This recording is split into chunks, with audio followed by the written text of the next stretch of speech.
Hello everyone. In the previous lecture, we have finished our discussion on the logarithms. In the topic logarithm, we seen the meaning of logarithm, then types of logarithm, then various rules regarding the logarithm, anti-logarithm, characteristic, mantissa, mean difference. All these things we have discussed. We have also discussed various examples. We solved them in our lecture, and I hope you have understand each and every concept in that topic. If you have any query, then you can ask me on my number. Now, let us move to the next topic, graphical representation of equation.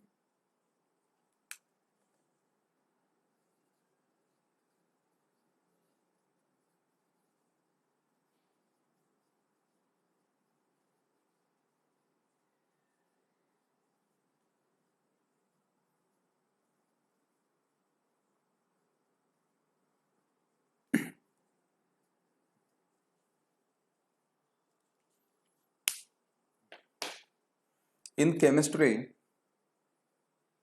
we frequently deal with the relation of two different variables.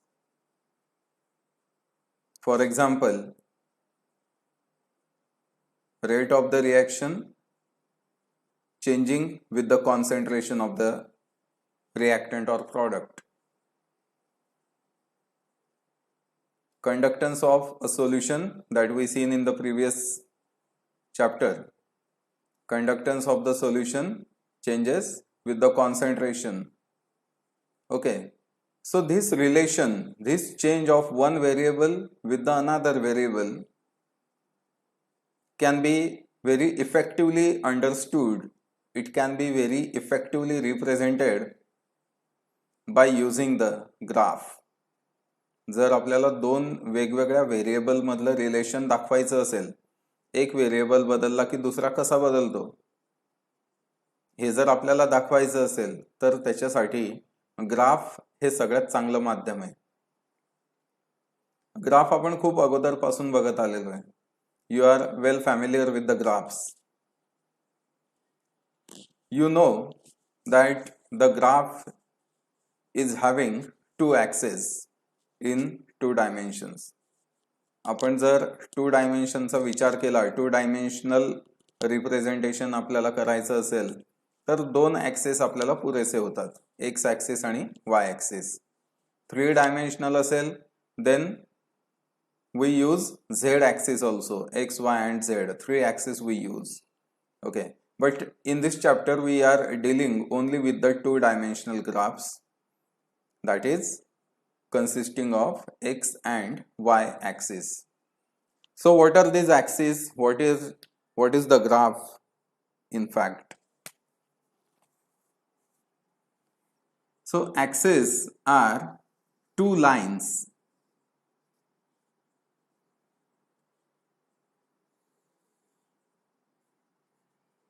intersecting each other.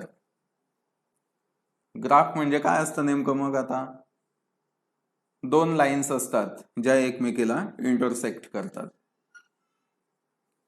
त्यातली आडवी जी line असते तिला आपण x axis म्हणतो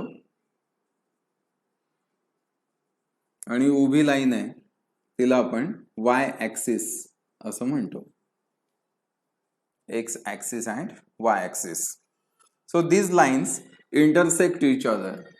आणि फक्त हा intercept आहे एवढं म्हणून चालणार नाही. The intercept is perpendicular. They are intersecting each other at right angle. They are intersecting each other at 90 degree. अशा तिरप्या तारप्या कशाही एकमेकाला इंटरसेप्ट करत नसतात, त्याबरोबर एकमेकीला परपेंडिक्युलर असतात दोघही lines. So graph is consisting of these two axes, x axis and y axis. The point of intersection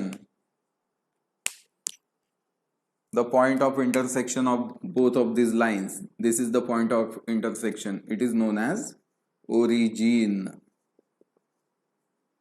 It is known as origin. उगम स्थान म्हणतो ना आपण, तर हे उगम स्थान आहे. It is origin.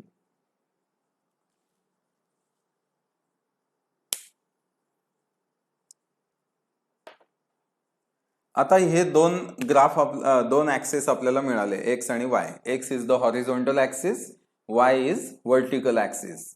Okay, horizontal म्हणजे आडवा, वाय वर्टिकल म्हणजे उभा. आता ह्या दोघा ऍक्सिस वरती आपण काहीतरी व्हॅल्यूज पुटअप करणार आहे.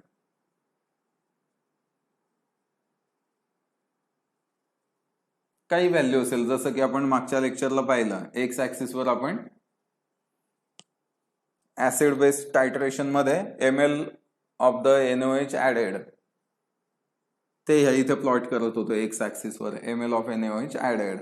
मग ह्या इथे आपण 1 ml, 2 ml, 3 ml, 4 ml असं देऊ शकतो. जर ऍडिशन्स आपल्या कमी असतील, 0.2 ml, 0.4 ml, 0.6 ml, so we can accordingly plot it on the x axis. Scale किती घ्यायचं, काय घ्यायचं ते आपल्यावरती अवलंबून असतं. आणि वाय ऍक्सिस वर आपण काय केलं होतं, आपण वाय ऍक्सिस वरती कंडक्टन्स प्लॉट केला होता. कंडक्टन्स, इक्विव्हॅलेंट कंडक्टन्स, जे काही आपल्याला पाहिजे असेल, that we plotted on the Y axis. X axis वरती जे पण आपण प्लॉट करतो, ज्या व्हॅल्यूज आपण प्लॉट करतो, त्यांना ऍब्सिसा असं म्हणतात. Abscissa. It is called as abscissa. आणि वाय ऍक्सिस वर ज्या व्हॅल्यूज आपण प्लॉट करत असतो, those values are called as ordinate. It is called as ordinate. आता एक्स ऍक्सिस वरती ओरिजिनच्या उजव्या बाजूला पॉझिटिव्ह संख्या असतात. या सगळ्या these are positive numbers. So this side of the X axis is positive and this side is negative. या बाजूला सगळ्या निगेटिव्ह व्हॅल्यू असतात. All these are negative values. So this is positive from origin, this is negative from origin. So origin is considered as 0. ओरिजिनला 0 consider केलं जातं.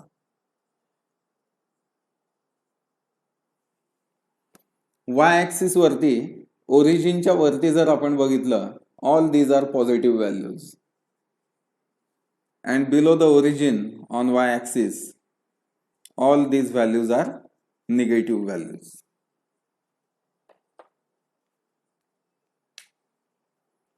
म्हणजे इकडे सगळे plus plus plus राहतील, इकडे मायनस मायनस राहतील. वाय ऍक्सिस वर इथे सगळे प्लस राहतील वरच्या बाजूला, all the values will be positive, and on the down side all the values will be negative. सगळ्या व्हॅल्यूज निगेटिव्ह राहतील. आता या दोन ऍक्सिसच्या इंटरसेप्शन मुळे इथे 4 भाग तयार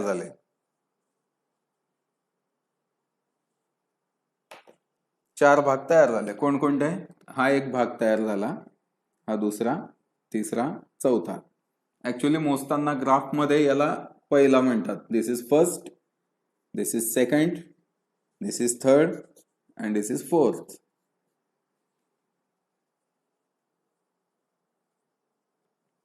And these are called as quadrants. So this is first quadrant.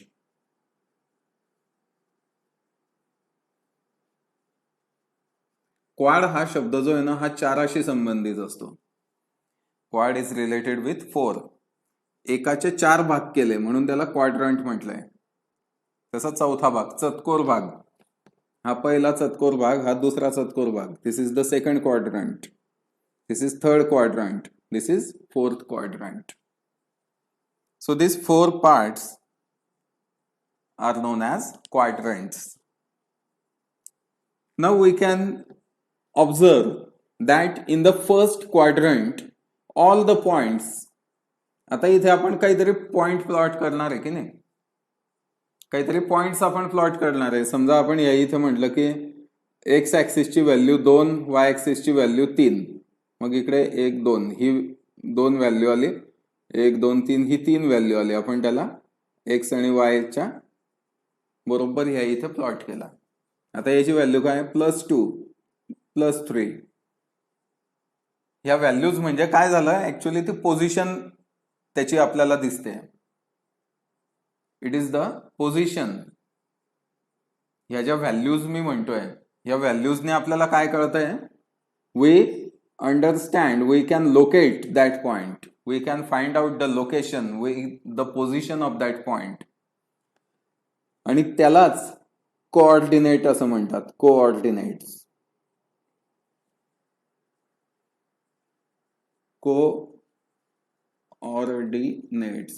Coordinates. मग आता ह्या पॉइंटचा एक्स कोऑर्डिनेट किती आहे, +2. प्लस असल्यामुळे मग साइन द्यायची काही गरज नाही. आणि वाय कोऑर्डिनेट किती आहे, 1 2 3. Y coordinate is 3.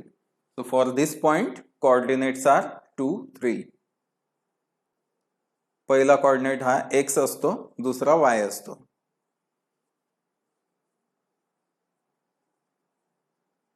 Okay, so we can locate any point by using the coordinates. We can fix the position of any point with the help of coordinates. मग पहिला क्वाड्रंट जो आहे, या पहिल्या क्वाड्रंट मध्ये जेही काही पॉइंट्स येतील, जे सुद्धा पॉइंट्स येतील है ना. आता हा पॉइंट घेतला समजा, याचा एक्स कोऑर्डिनेट किती आहे, 1 2 3. Okay, so it's x coordinate is 3 आणि वाय कोऑर्डिनेट किती त्याचा, 1 2 3 4 5 6. Y coordinate is 6. Both are positive. हा पॉइंट आहे, याचा एक्स कोऑर्डिनेट किती आहे, 1 2 3 4 5. याचा एक्स कोऑर्डिनेट आहे 5 आणि Y coordinate 1 2 3. Y coordinate is 3. Both are positive. म्हणजे आपण असं म्हणू शकतो की पहिल्या क्वाड्रंटमध्ये कोणतेही आणि कितीही पॉइंट आपण घेतले, all the points will have positive coordinates. सगळ्यांना पॉझिटिव्ह कोऑर्डिनेट्स राहतील, positive x and positive Y. In the second coordinate, see, in the second quadrant, x coordinates will be negative. x coordinateच्या व्हॅल्यू सगळ्या negative असतील second मध्ये आणि वायच्या positive असतील. So here x will be negative and y will be positive. So in the second quadrant, x coordinates will be negative and y coordinates will be positive. In the third quadrant, all the x coordinates will be negative and also the y coordinates will also be negative. In the fourth quadrant, x coordinates will be positive and y coordinates will be negative. So in this way, in the different quadrants, there will be different signs of the x and y coordinates.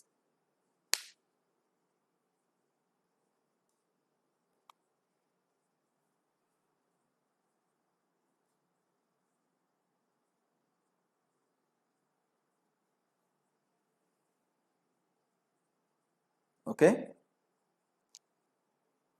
तर हे ग्राफची सुरुवात आहे. सुरुवातीला आपल्याला हे माहिती असलं पाहिजे, we must know what is ordinate, what is abscissa. हे मल्टिपल चॉईस मध्ये येतं खूप वेळा. The values along the X axis are called as, आणि खाली 4 ऑप्शन दिलेले असतात, ऑर्डिनेट, ऍब्सिसा, स्लोप, कोऑर्डिनेट, असं काही पण दिलेले असतील options. So the correct option will be abscissa in that case. The point of intersection of x and y axis is called as खाली 4 ऑप्शन दिलेले असतील, ordinate, quadrant, slope, none of the above, काही पण असे 4 option दिलेले असतील. So what is the correct answer in that case? Slope is the correct answer. The point of intersection of x and y axis is called as slope. Okay. So these are the basic concepts that we must know about the graphs. आता तुम्हाला स्वतःला graph काढता आला पाहिजे. काढा बरं, तुम्ही graph काढा. मी सांगतो त्या पद्धतीने ग्राफ काढा. मी काही असे क्वेश्चन दिल्यासारखे देतो तुम्हाला.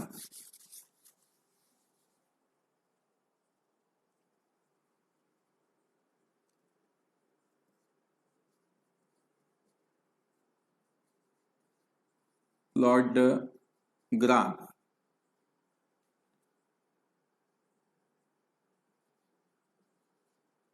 with points 3, 2 and 4, 4. करा, प्लॉट करा ग्राफ.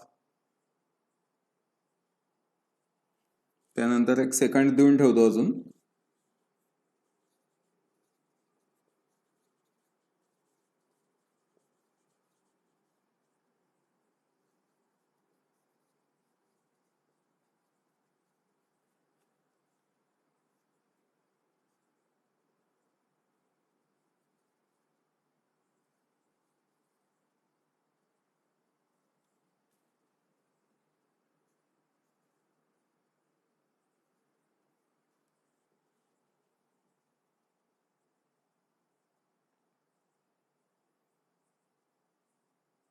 काढा, ग्राफ काढा. आता बघा, पहिल्या याच्यामध्ये आपल्याला आता सुरुवातच आहे, त्यामुळे तुम्ही काय करा, सिम्पली अशा लाईन्स काढून घ्यायच्या, एक्स आणि वाय ऍक्सिस काढून घ्यायचा. ओके. आपल्याला काय सांगितलंय पहिल्या केसमध्ये, पॉइंट्स कसे दिलेले आहेत, 3, 2 both are positive, 4, 4 both are positive. सगळे पॉझिटिव्ह म्हणजे हे कुठे आले येतील हे points, they will be in the first quadrant. मग करा, फर्स्ट क्वाड्रंट मध्ये हा 0 आहे, ओरिजिन म्हणजे 0. 1, 2, 3, 4 अंदाजे घ्या. वाय ऍक्सिस वरती 1, 2, 3, 4, 5. ओके. आपल्याला 4 पर्यंतचीच गरज आहे जास्तीत जास्त. पहिला पॉइंट बघा, 3, 2, 1, 2, 3, 3 आणि वाय कॉर्डिनेट आहे त्याचा 2, म्हणजे आपल्याला या इथे तो पॉइंट प्लॉट करावा लागेल, या इथे. See 1, 2, 3, 1, 2. So it is this point. याला लागलं तर आपण असं दाखवू शकतो.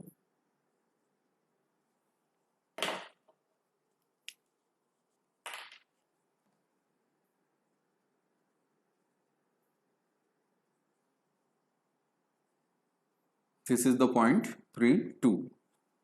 दुसरा पॉइंट कुठला सांगितलाय, 4, 4. 1, 2, 3, 4. Okay. X coordinate is 4, y coordinate is 1, 2, 3, 4. It is again 4. So the point will be here. See, 1, 2, 3, 4. 1, 2, 3, 4.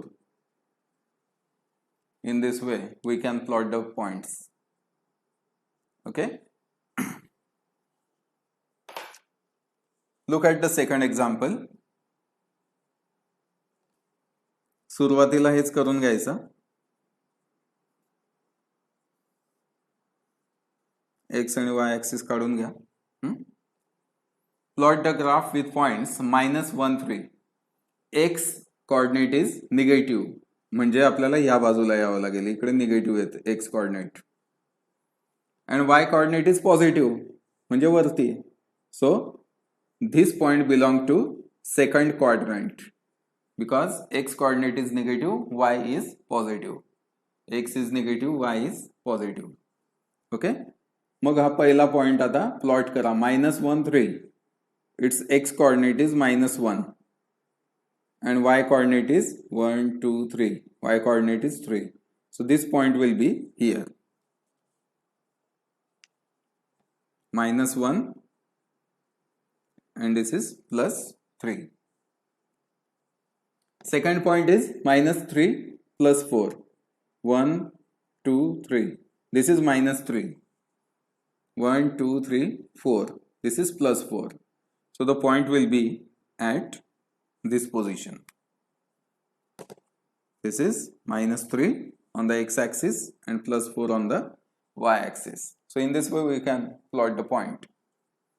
We can position the point.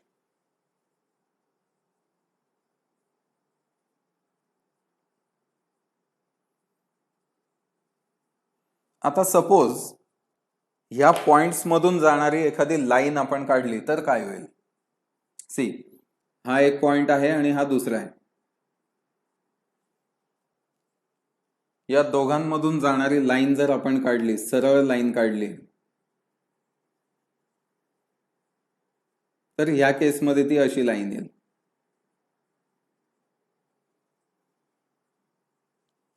या इथे ती लाईन हे अशी येईल.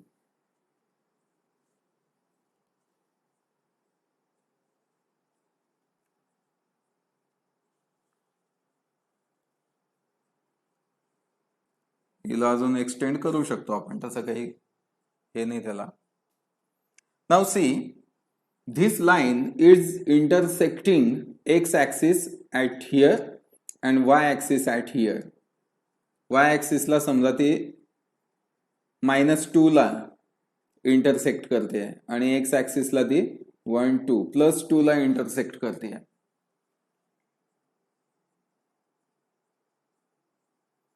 So these are called as intercepts.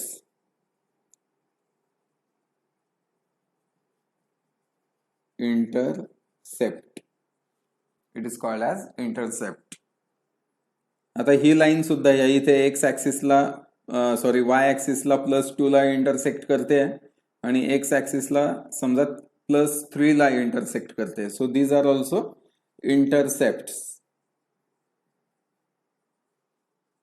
Okay, पण पुढे जे आपण इक्वेशन्स बघणार आहेत त्यातल्या मॅक्सिमम इक्वेशन मध्ये जिथे आपण इंटरसेप्ट हा शब्द वापरणार आहोत, किंवा केमिस्ट्रीमध्ये सुद्धा एखादं डेरिव्हेशन ज्या वेळेस आपण सॉल्व्ह करतोय, काहीतरी स्लोप वगैरे काढतोय, काहीतरी इंटरसेप्ट शब्द वापरतोय, at that time we consider the intercept on Y axis, not on the X axis. X पेक्षा आपल्याला वाय इंटरसेप्ट हा महत्वाचा असतो. This one is more important. This one is more important. Intercept on the Y axis तो आपल्याला जास्तीत जास्त येत असतो. आणि फार क्वचित काही ठिकाणी इंटरसेप्ट ऑन एक्स ऍक्सिसचा आपण विचार करतो, but mostly we deal with the intercept on Y axis, not on the X. Y axis वरचा इंटरसेप्ट आपल्याला जास्त महत्वाचा असतो. आता इथे आपण ही स्ट्रेट लाईन काढली. This is also a straight line. Okay, graph मध्ये बघा बरेचदा आपल्याला स्ट्रेट लाईन्स वगैरे येत असतात. जसं की आपण इक्विव्हॅलंट कंडक्टन्स वर्सेस कॉन्सन्ट्रेशनचे जे ग्राफ बघितले होते, त्यात स्ट्रॉंग इलेक्ट्रोलाइट साठी आपल्याला ग्राफ कसा मिळायचा बघा, थोडस रिकॉल करा. आपण काय केलं होतं, इथे इक्विव्हॅलंट कंडक्टन्स लॅम्बडा घेतला होता आणि इथे स्क्वेअर रूट ऑफ कॉन्सन्ट्रेशन घेतलं होतं एक्स वरती. For strong electrolytes we obtain such kind of graphs. Straight line आपल्याला मिळायची आणि लॅम्बडा 0 साठी आपण त्याला असं एक्स्ट्रापोलेट करायचो वाय ऍक्सिस पर्यंत, आणि इथे जिथे ते इंटरसेप्ट करेल त्याला आपण लॅम्बडा 0 म्हणायचो. ओके, स्ट्रॉंग इलेक्ट्रोलाइट साठी आपल्याला असा ग्राफ मिळत होता, स्ट्रेट लाईन आपल्याला मिळत होती. पण वीक साठी आपल्याला काय मिळत होतं? For example acetic acid. Acetic acid साठी आपल्याला काय मिळायचं, तिथे ऍसिटिक ऍसिड साठी आपल्याला ह्या टाईपचा ग्राफ मिळायचा, या टाईपचा ग्राफ मिळायचा. असं थोडासा गोलाकार त्याला येतो, सरळ नाहीये, हे थोडस वाकडी लाईन आहे, थोडा गोलाकार त्या लाईनला आलेला आहे, है ना. Finally that line become parallel to the Y axis, आणि त्याच्यामुळे आपल्याला लॅम्बडा 0 वीक इलेक्ट्रोलाइटचा काढता येत नव्हता. वीक इलेक्ट्रोलाइट साठी ऍसिटिक ऍसिडचं एक्झाम्पल घेतलं होतं आपण. वीक इलेक्ट्रोलाइट साठी आपल्याला असा ग्राफ मिळत होता. अशा ग्राफला एक्सपोनेन्शियल ग्राफ किंवा एक्सपोनेन्शियल या लाईनला म्हणतात. It is exponential line. मग त्यानंतर काही इलिप्टिकलही असतात, काही हायपरबोला वगैरे, पॅराबोला, हायपरबोला, या गोष्टी 12वीत झाल्या असतील तुमच्या, आपल्याला तितकं डिटेलमध्ये नाही आहे. But this is exponential line and this is straight line. Okay, this is straight line. The straight line is having a particular equation. 12वी मध्ये हे पण तुमचं झालेलं असेल बघा. Equation of straight line, equation of parabola, equation of hyperbola, equation of circle, equation of ellipse. Okay, या गोष्टी तुमच्या आधी झाल्या असतील. या चॅप्टर मध्ये आपल्याला स्ट्रेट लाईन फक्त बघायची आहे. We are not dealing with such exponential और पॅराबोला और hyperbola, all those things. We are just dealing with the equation of the straight line. मग याला आपण पुसूनच टाकू, काही गरज नाही त्याची एक्सपोनेन्शियल वगैरेची. हे पुसून घेऊ का, थोडं जास्त गर्दी होते इथे. So for straight line, there is a very simple and famous equation of straight line. तुम्हाला माहिती असेल इक्वेशन, तुम्ही लिहा तुमच्या नोटबुक मध्ये इक्वेशन लिहा, मी इथे बोर्ड वरती लिहितो. द इक्वेशन इज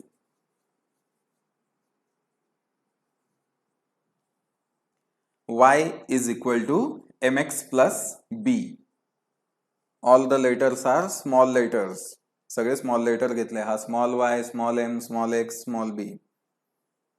किंवा याला तुम्ही असंही बघितलं असेल, y is equal to mx plus c बघितलं असेल. c सुद्धा चालेल, b सुद्धा चालेल, जे काही तुम्हाला सोपं वाटेल, लक्षात राहील. You can take that later. Okay, आपल्या पुस्तकाप्रमाणे आपण बी लिहितोय.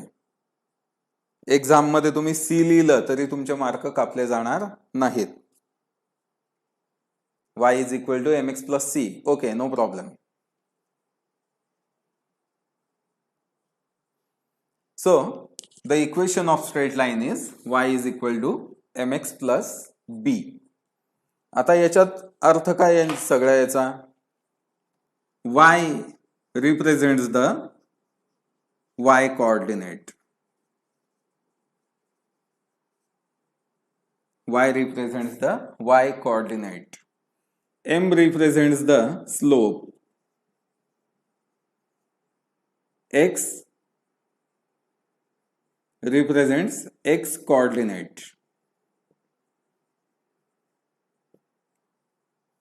And B represents, जे मी आता सांगितलं होतं तुम्हाला, intercept on y axis. Intercept on y axis.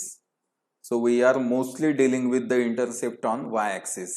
त्यामुळे इंटरसेप्ट हा शब्द आला कुठे तुम्हाला, तर तुम्ही y axis चा इंटरसेप्ट कन्सिडर करायचा. जर तिथे पर्टिक्युलरली म्हटलेलं असेल intercept on x axis, that time you just consider the x axis. Otherwise, by default, consider the intercept on y axis.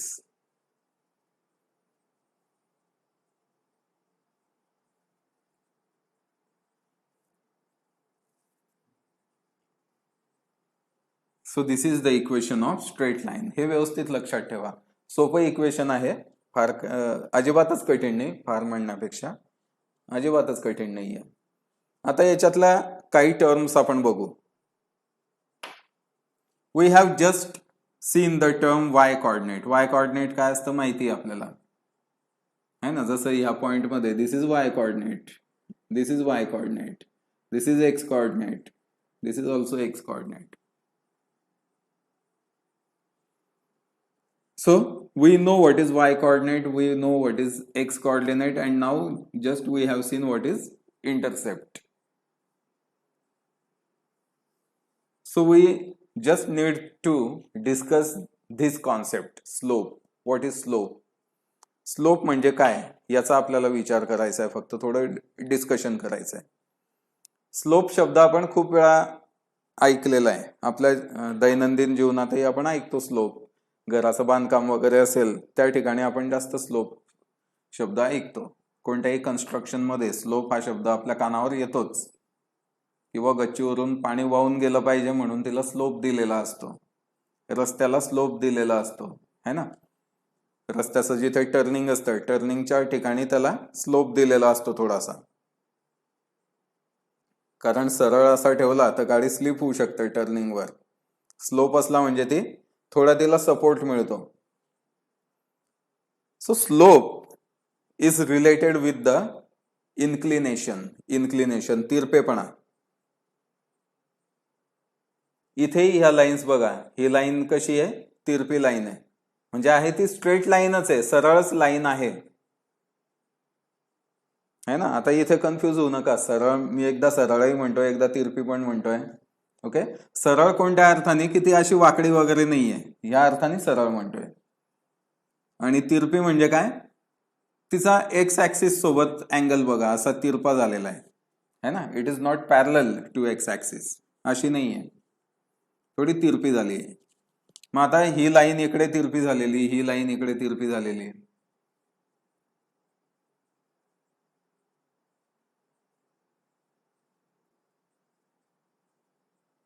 तर मग याच्या स्लोप बद्दल आपण काय म्हणू शकतो अजून. तर स्लोप म्हणजे चढ किंवा उतार, चढती किंवा उतरती. चढती असेल तर आपण म्हणतो की हा पॉझिटिव्ह स्लोप आहे. ओके, चढती असेल then it is called as positive slope. जसं की ह्या इथे ही जी लाईन आहे ही अशी चढत जाणारी लाईन आहे, आपण ओरिजिन कडून विचार करतोय या लाईनचा, ती अशी चढत जाणारी लाईन आहे. So this is positive slope, this slope is positive, this line is having positive slope. आणि ही लाईन कशी आहे, ओरिजिन कडून जर विचार केला आपण, ही उतरणारी लाईन आहे. So this is having negative slope.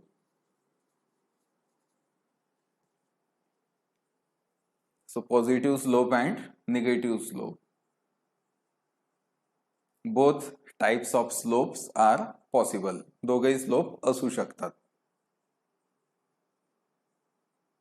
Slope साठी एक इक्वेशन सुद्धा आहे. स्लोप जर आपल्याला काढायचा असेल, जर आपल्याला कोऑर्डिनेट्स माहिती असतील, जसं की आता ही लाईन आहे, ओके, या लाईनला 2 पॉइंट्स आपण डिफाईन केले. हा पहिला पॉइंट, याचे कोऑर्डिनेट्स काय आहे 3, 2. दुसरा पॉइंट, याचे कोऑर्डिनेट्स काय आहे 4, 4. The line is having positive slope. Slope साठी फॉर्म्युला असा आहे, slope is equal to y2 minus y1 divided by x2 minus x1. Slope is equal to difference between the y coordinates, delta y, याला असंही म्हणता येतं. Difference between the y coordinates, delta y, divided by difference between the x coordinates, delta x. y2 minus y1 upon x2 minus x1. y2 काय आता बघा, ह्या इथे हा पहिला पॉइंट आहे, हा दुसरा पॉइंट. मग आपण काय करणार, जनरली पहिला जो पॉइंट आहे त्याला x1 y1 म्हणू, त्याचे कोऑर्डिनेट्स x1 आणि y1. दुसरा पॉइंट आहे त्याचे कोऑर्डिनेट्स x2 आणि y2. ओके, जो जवळचा पॉइंट असेल त्याला 1 म्हणा, जो नंतरचा पॉइंट असेल त्याला 2 म्हणा. Okay, y2 is 4 minus y1 is 2 divided by x2 is 4 minus x1 is 3. So it is 4 minus 2, 4 minus 3, 1. So the slope is 2. Slope of the line is 2. Its value is positive, plus 2. Plus 2 इतका या लाईनचा slope आहे.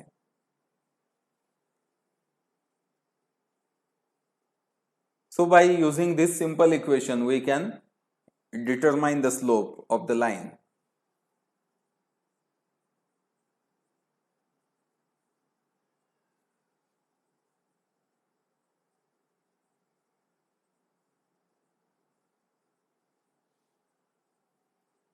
येत आहे लक्षात slope म्हणजे काय?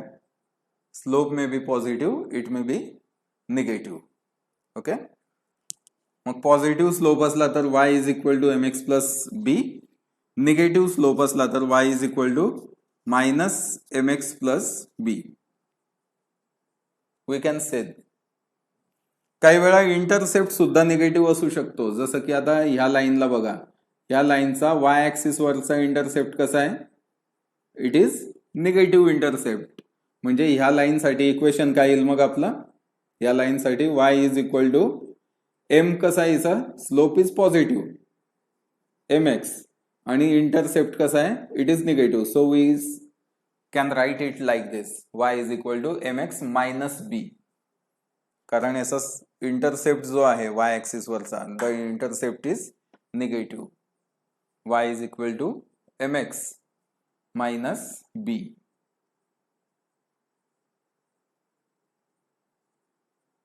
So in this way we can vary the straight line equation. आता अजून एक केस बघा याच्यामध्ये,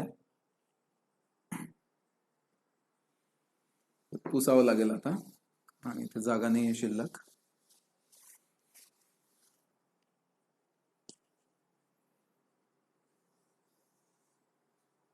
Look at this graph. This is the straight line. या स्ट्रेट लाईन साठीचं इक्वेशन तुम्ही कसं लिहाल? What will be the equation of this straight line? बघा बरं, तुम्ही लिहून बघा. वरचा प्रश्नही पुसतो, नाही तर तुम्हाला वाटेल याचंच उत्तर लिहिलंय. त्याचा काही नाही आता संबंध. कसं लिहाल याचं इक्वेशन? बघा, जनरल आपल्याला माहिती आहे y is equal to mx plus b. This is the general equation. Okay, याचा स्लोप बघा, पॉझिटिव्ह आहे का निगेटिव्ह? चढता आहे म्हणजे पॉझिटिव्ह स्लोप आहे. So m is positive. y is equal to mx. इथपर्यंत काही प्रॉब्लेम नाही. आता इंटरसेप्ट बघा, it is positive or negative? The intercept is 0. This line is passing through origin. मग ओरिजिन मधून जाणारी जेव्हा लाईन असेल त्यावेळेस तिचा इंटरसेप्ट हा 0 असतो आणि त्यामुळे त्या लाईन साठीचं इक्वेशन फक्त एवढंच आपल्याला लिहिता येऊ शकतं, y is equal to mx. We need not to write b because b is 0 in this case. The line is passing through 0. तर केमिस्ट्रीमध्ये बरेचदा आपण एखादं डेरिव्हेशन वगैरे करतो. डेरिव्हेशन केल्यानंतर आपल्याला इक्वेशन मिळतं. त्या इक्वेशन मध्ये आपल्याला एक कॉन्स्टंट मिळतो आणि एक व्हेरिएबल मिळतो. स्लोप जो आहे, slope is constant. Slope is constant for a given line. या लाईन साठी स्लोप तुम्ही इथे या पॉइंटला बघितला तरी तोच राहील, या पॉइंटला बघितला तरी सुद्धा तोच राहील. There will not be change in slope for this particular line. Slope कोणासाठी बदलत जातो? ते एक्सपोनेन्शियल वगैरे लाईन असल्या तर त्यांच्यासाठी स्लोप बदलत जातो, कारण त्या वाकड्या तिकडे असतात त्या लाईन्स, अशा काही झालेल्या असतात. इथे स्लोप कमी आहे, इथे थोडा जास्त आहे, इथे खूप जास्त आहे, इथे परत स्लोप त्याचा इनफायनाइट झाला है ना. अशा एक्सपोनेन्शियल वगैरे लाईन असतील त्याच्यासाठी स्लोप चेंज होत जातो. पण आपली स्ट्रेट लाईन जी आहे, for straight line slope is constant. So for a straight line passing through origin, the equation is y is equal to mx. आणि त्यामुळे एखादा आपल्याला इक्वेशन डेरिव्हेशन केल्यानंतर फायनल इक्वेशन असं मिळतं बरेचदा की ज्याच्यामध्ये एक कॉन्स्टंट मल्टिप्लाइड बाय व्हेरिएबल आलेला असतो आणि त्या दोघांचं मल्टिप्लिकेशन म्हणजे दुसरा व्हेरिएबल असतो.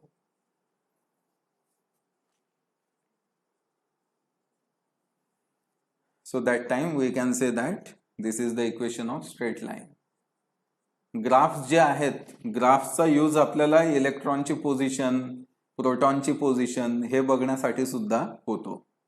इवन ऑर्बिटल जे आपण म्हणतो की एस ऑर्बिटल सर्क्युलर आहे, पी ऑर्बिटल डंबेल शेप आहे, D orbital double dumbbell shape आहे, ह्या ज्या गोष्टी आपण करतोय हे जे शेप आहेत, these shapes are also calculated, these are not observed.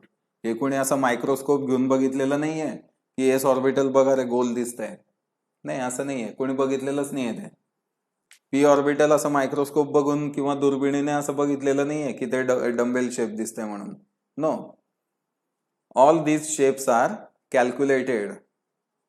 हे ऍक्च्युअली ग्राफच आहेत. हे शेप म्हणजे काय? These are graphs. एस ऑर्बिटलची प्रॉपर्टी आपण काय म्हणतो? एस ऑर्बिटल आपण असं म्हणतो की electron is at the surface, electron will be found at the surface of S orbital, not at the centre.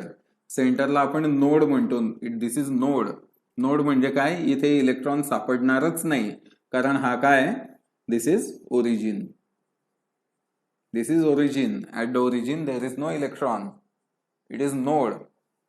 p orbital साठी ह्या इथे इलेक्ट्रॉन कधीच सापडणार नाही. This is node. This is origin. Okay? This is origin. आणि तेच म्हणून आपण p ला बघा x ऍक्सिसच्या अलॉंग असलं की आपण त्याला म्हणतो px ऑर्बिटल. हेच ऑर्बिटल जर असं y ऍक्सिसच्या अलॉंग असेल, we say it is py orbital. आणि हेच जर असं z ऍक्सिसच्या अलॉंग असेल,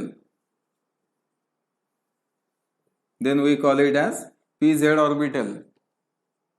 d ऑर्बिटलचंही तसंच आहे. d ऑर्बिटल आपण बरेचदा बघा असं म्हणतो dxy.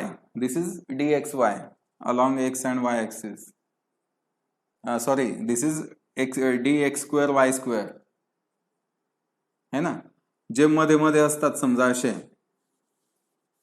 दिस इज dxy म्हणजे आडवं असेल असं, it is dxz orbital, dz square orbital. हे जे आपण डी ऑर्बिटल बद्दल म्हणतो, हे जे p x y z हे जे म्हणतोय, these are the axes of that graph. आणि हे जे हे ऍक्च्युअली ग्राफच आहेत. आणि हे ग्राफ, या ग्राफच्या या लाईन्स असं इंडिकेट करतात की here you can find the electron. जिथे याची अँप्लिट्यूड जास्त आहे ह्या ठिकाणी, here the probability of finding the electron is maximum. But here इथे काय झालं? इथे हा झिरो होऊन गेला, हा सुद्धा झिरो झाला, हा झिरो झाला, हा झिरो झाला. म्हणजेच प्रोबॅबिलिटी ऑफ फाइंडिंग इलेक्ट्रॉन सुद्धा झिरो झाली. At the node there will not be electron. S ऑर्बिटलचं तसंच की तुम्हाला ह्या सरफेस वरती, आता इथे प्रोबॅबिलिटी सगळीकडे सारखी आहे म्हणून हा स्पेरिकल आहे. सॉरी, हा स्पेरिकल असल्यामुळे प्रोबॅबिलिटी सारखी आहे सगळीकडे. पण इथे हा इलिप्स असल्यामुळे काय झालं की ओरिजिन पासून म्हणजे न्यूक्लियस पासून, आता याला ऍटम सोबत कोरिलेट करा. ऍटमच्या सेंटरला काय असतं? न्यूक्लियस. आणि त्याच्या भोवती इलेक्ट्रॉन्स असतात. न्यूक्लियस मध्ये इलेक्ट्रॉन असतो का? नाही. So here is nucleus. At the node there is nucleus. So as we move away from the nucleus, there will be increase in the probability of finding the electron. पण ते एका particular अंतरापर्यंत, त्याच्यानंतर पुन्हा ती प्रोबॅबिलिटी कमी होत जाईल.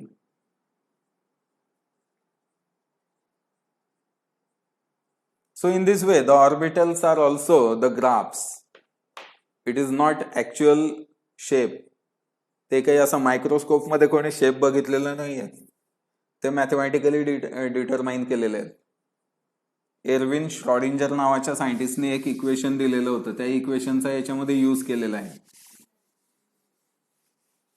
by solving that equation the shapes of the orbitals are described. कारण तुम्ही सुरुवातीला बोहर थेअरी ऑफ ॲटम वगैरे पाहिलं, रुदरफोर्ड बघितलं, त्याच्यात कुठे एसपीडीएफ पाहिलं, तिथे नव्हतं ते, कारण तिथे इलेक्ट्रॉन आणि न्यूक्लियस याचाच अभ्यास तिथे चालत होता. एसपीडीएफ हे फार नंतर आले, जेव्हा स्पेक्ट्रोस्कोपीचा. कसं असतं सायन्समध्ये ॲट ए टाइम बरेचसे इन्व्हेन्शन सुरू असतात, एकाच वेळेस बरेचसे शास्त्रज्ञ काम करत असतात. काही लोक स्पेक्ट्रोस्कोपिक स्टडी करत होते, ज्याच्यामध्ये त्यांनी लाईट पास केला मॉलिक्यूल ॲटम मधून. लाईट पास केल्यानंतर बाहेर निघालेला लाईट कसा दिसतोय त्याला फोटोग्राफिक प्लेटवरती त्यांनी कॅच केलं, आणि फोटोग्राफिक प्लेटवरती मग त्यांना काही लाईन्स दिसल्या. त्या लाईन्सच्या बेसिसवरती त्यांनी नाव दिलं. काही लाईन शार्प दिसल्या, मग त्यांनी म्हटलं की sharp lines are because of S orbital. शार्पचा एस त्यांनी घेतला आणि तोच त्या ऑर्बिटलला नाव देऊन दिलं एस ऑर्बिटल. काही प्रिन्सिपल लाईन्स त्यांना दिसल्या की बा या लाईन दिसतातच आहे, प्रिन्सिपल लाईन, म्हणून पी त्यांनी नाव दिलं पी ऑर्बिटल. काही लाईन त्यांना अशा डिफ्यूज दिसल्या, तुटक झालेल्या दिसल्या, डी ऑर्बिटल. आणि काही मोठ्या ॲटम्समध्ये त्यांना काही लाईन्स एका पर्टिक्युलर पॉइंट नंतर फंडामेंटली दिसत गेला, मग फंडामेंटल साठीचा एफ ऑर्बिटल असे नावं त्यांनी दिले. So there is much more use of graphs in chemistry. So we shall stop here, and the remaining points we will discuss in the next lecture.